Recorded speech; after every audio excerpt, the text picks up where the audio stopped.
खातून judicial magistrate को जलसे में धमकियां देने का मामला। इस्लामाबाद हाई कोर्ट में इमरान खान के खिलाफ तौहीन अदालत का केस। इमरान खान ने इस्लामाबाद हाई कोर्ट में नया तहरीरी जवाब जमा करवा दिया है। खातून जुडिशल मैजिस्ट्रेट से मुताल्लिक कहे गए अल्फाज पर इमरान खान का अफसोस का इजहार। गैर इरादी तौर पर मुंह से निकले अल्फाज पर गहरा अफसोस है। इमरान खान का जवाब, इस बारे में मजीद जानेंगे हमारे नुमाइंदे जीशान सैयद से। जीशान, अपडेट कीजिएगा।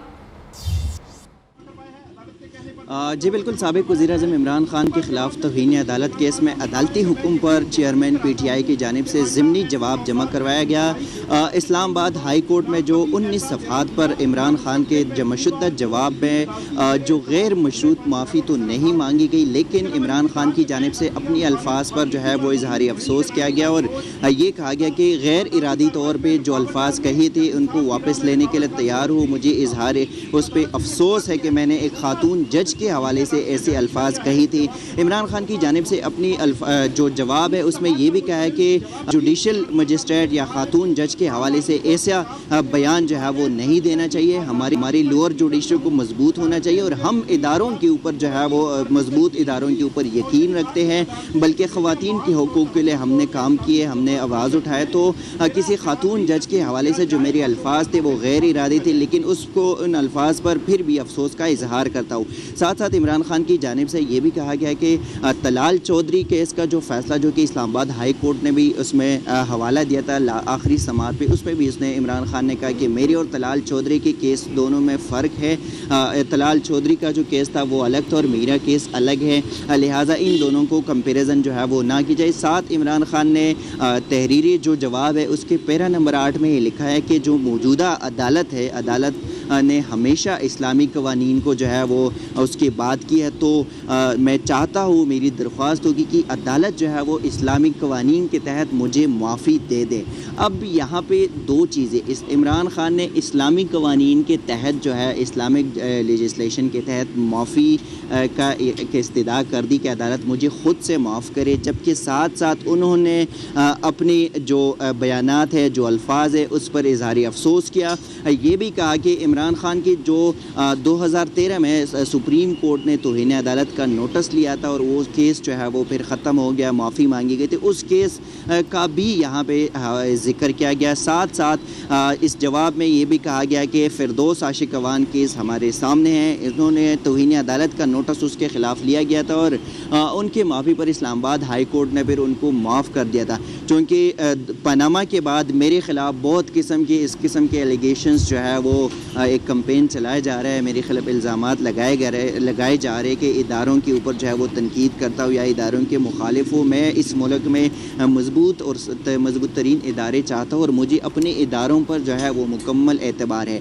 अब चूँकि ज़िमनी जवाब है 19 पेजेस का, इस्लामाबाद हाई कोर्ट को जमा हो गया। कल तौहीन अदालत का केस है, कल लार्जर बेंच समाअत करेगा, तो देखना ये होगा कि क्या इस्लामाबाद हाई कोर्ट इमरान खान का ये जो दूसरा जो जवाब जमा हो गया इसको मंजूर करती है या नहीं, तो ये कल पता चलेगा। जी ठीक है, बहुत शुक्रिया। उधर इलेक्शन कमीशन ने इमरान खान के खिलाफ तोशा नाअहली रेफरेंस पर समाअत 19 सितंबर तक मुलतवी कर दी गई है। साबिक वजीर आजम इमरान खान ने 60 सफ़हात पर मुश्तमिल जवाब इलेक्शन कमीशन में जमा करा दिया है। इस जवाब में कहा गया है कि इमरान हुकूमत के 3.5 साल के दौरान 329 तहाइफ वसूल हुए। तोशा खाना के 58 तहाइफ साबिक वजीर आजम इमरान खान और उनकी अहलिया ने वसूल किए। जवाब में मजीद क्या बताया गया है जानेंगे अपने नुमाइंदे साकिब सईद से। साकिब, अपडेट कीजिएगा। जी बिल्कुल, मैं आपको बताता चलूँ कि पिछली समाअत पर इलेक्शन कमीशन ने इमरान खान के जो वकील हैं उनको हिदायत की थी कि आपने जवाब जमा कराना है, लेकिन आज की जो समाअत है इससे 2 दिन पहले आप जवाब जमा करा दें ताकि दूसरा फरीक जो है उसको पढ़ने का मौका मिल सके। लेकिन आज जब वो कमीशन में आए तो उन्होंने माजरत की और कहा कि मैं जवाब तखीर जमा कराने पर कमीशन से माजरत चाहता हूँ। लेकिन जो जवाब जमा कराया गया है उस जवाब के मुताबिक ये 60 सफ़हात पर मुश्तमिल है ये जवाब, और इमरान हुकूमत के 3.5 साल के दौरान 329 तहाइफ जो हैं वो मौसूल हुए हैं और तोशा खाना के 58 तहाइफ जो हैं साबिक वज़ीर आज़म इमरान खान और उनकी अहलिया ने वसूल किए हैं। इसका मतलब है कि बाकी तहाइफ जो हैं वो किसी और ने वसूल किए हैं और 58 तहाइफ जो हैं वो साबिक वज़ीर आज़म इमरान खान और उनके अहलिया ने वसूल किए। 30,000 से ज़ायद मलियत के कुल 14 तहाइफ साबिक वज़ीर आज़म और अहलिया को मिले। इसका मकसद ये है कि 14 तहफ़ ऐसे हैं जिनकी कीमत जो है वो 30,000 से ऊपर है, जबकि बाकी तहफ़ का जो रेफरेंस में जिक्र है उनकी कीमत जो है वो 30,000 से कम है। दूसरी इसमें बात यह है कि जो टोटल तहफ़ हैं जो मिले हैं उनकी रकम जो है वो 3 करोड़ से ज़ायद है। मतलब तोशाखाना तहफ़ के बदले इमरान खान ने 3 करोड़ से ज़ायद की रकम जो है वो जमा कराई गई है और ये 4 किस्म के तहफ़ जो हैं वो बेचे गए हैं। लेकिन जो जवाब जमा कराया गया है उसमें इमरान खान के वकील ने कहा है कि हम तमाम जो रेफरेंस है उसमें गलत बयानी की गई है। बहुत शुक्रिया साकिब सईद आपका। अहम खबर है, मरियम नवाज ने पासपोर्ट वापसी के लिए लाहौर हाई कोर्ट से रजू कर लिया है। दरखास्त में मौक़िफ़ अपनाया गया है कि 4 साल गुजरने के बावजूद कोई रेफरेंस दायर नहीं किया गया। आइन के तहत पासपोर्ट कब्जे में रखना बुनियादी आइनी हकूक़ की खिलाफ वर्जी है।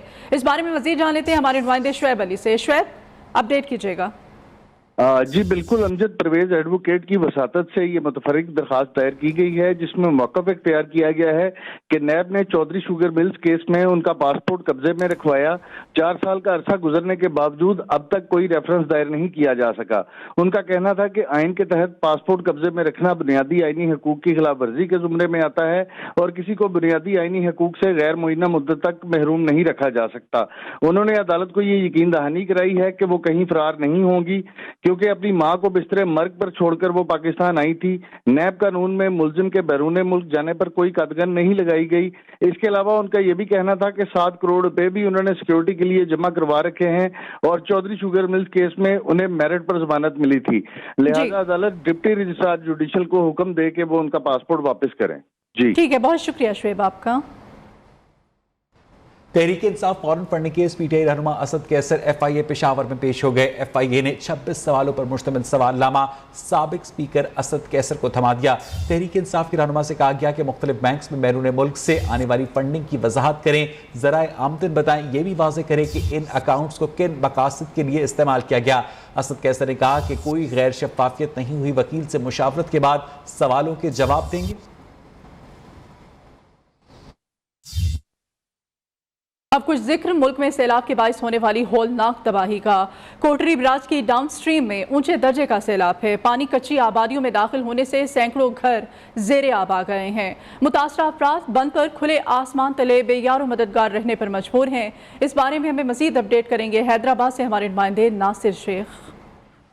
जी, दरियाए सिंध पे ऊंचे दर्जे के सैलाब के साथ ही लतीफ़ाबाद और ख़ास तौर पे हुसैनाबाद के बहुत सारे इलाके ज़ेरे आब आ गए हैं। मैं इस वक्त मौजूद हूँ लतीफ़ाबाद यूनिट नंबर 4 के बंद पर। ये कच्ची आबादी है और ये तकरीबन जो है वो डूब गई है। हमारे साथ एक साहब हैं, जी बताइएगा यहाँ कितना नुकसान हुआ है?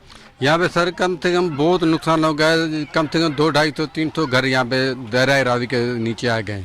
अब इनके लिए भी ना कोई इमदाद आ रही है, ना कोई कुछ चीज़ आ रही है। कोई आता है तो ऐसे बेचारे भूख मर रहे हैं, किसी को मिलता है किसी को नहीं भी मिलता है। कोई आते हैं तो किसी को मिलता है तो आदमी ऐसे पीछे लगते हैं, तो किसी को मिला तो मिला, किसी को नहीं मिला तो वापसी चले जाए। जी, इधर जो है वो बहुत ज़्यादा गरीब आबादी है।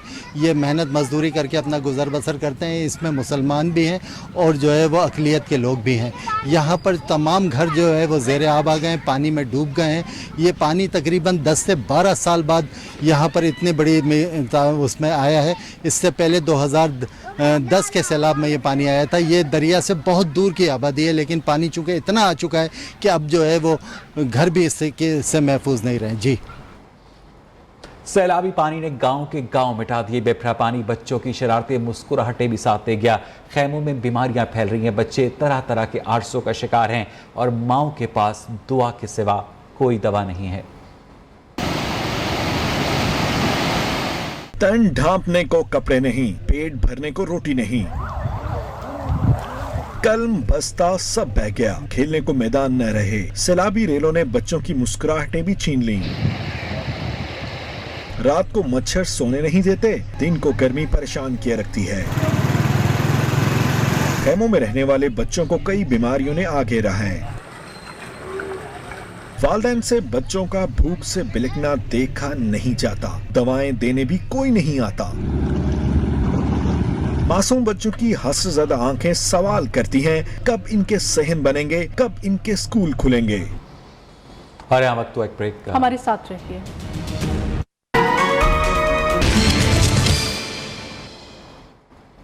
आलमी करेंसी मार्केट का मकामी करेंसी मार्केट पर असर। इंटरबैंक और ओपन मार्केट में डॉलर मजबूत होता जा रहा है। सुबह की ट्रेडिंग में इंटरबैंक मार्केट में डॉलर मजीद ₹2.08 महंगा हो गया। डॉलर की कीमत ₹223.50 तक पहुंच गई। ओपन मार्केट में भी रुपया कमजोर हो रहा है। आलमी करेंसी मार्केट में अमेरिकी डॉलर ने अपने मद्दे मुकाबिल करेंसियों को पीछे छोड़ दिया है। अमेरिकी मैशत में कसाद बाजारी की तवक्कुआत दम तोड़ गई हैं, जिसके बाद यूरो और जापानी यन 20 साल की कम तरीन सतह पर पहुंच गए हैं। महकमा एंटी करप्शन के डायरेक्टोरेट में पर्सनल स्टाफ ऑफिसर का शाहाना प्रोटोकॉल। एक ASI कांस्टेबल, जूनियर क्लर्क, 2 नायब कासिद और PSO के मातहत कर दिए गए। PSO को कवायद से हटकर प्रोटोकॉल पर दीगर ऑफिसर्स भी हैरान हैं। इस बारे में मजीद जान लेते हैं हमारे नुमाइंदे वक्कास गौरी से। वक्कास, क्या मामला है ये? जी, एंटी करप्शन में बाबूशाही के निटाले रंग देखने में आ रहे हैं। एंटी करप्शन डायरेक्टरेट में पर्सनल स्टाफ ऑफिसर को एक डायरेक्टर से भी ज्यादा जो है वो स्टाफ दे दिया गया है। पर्सनल स्टाफ ऑफिसर को एक ASI कांस्टेबल, जूनियर क्लर्क, 2 नायब कासिद और एक ड्राइवर भी मिल गया है। मजबूरी तौर पर 6 मुलाजिम जो है वो PSO तो दिए गए हैं और आमतौर पर सिर्फ एक नायब कासिद की जो सहूलत है वो इस कैटेगरी के अफसर को दी जाती है।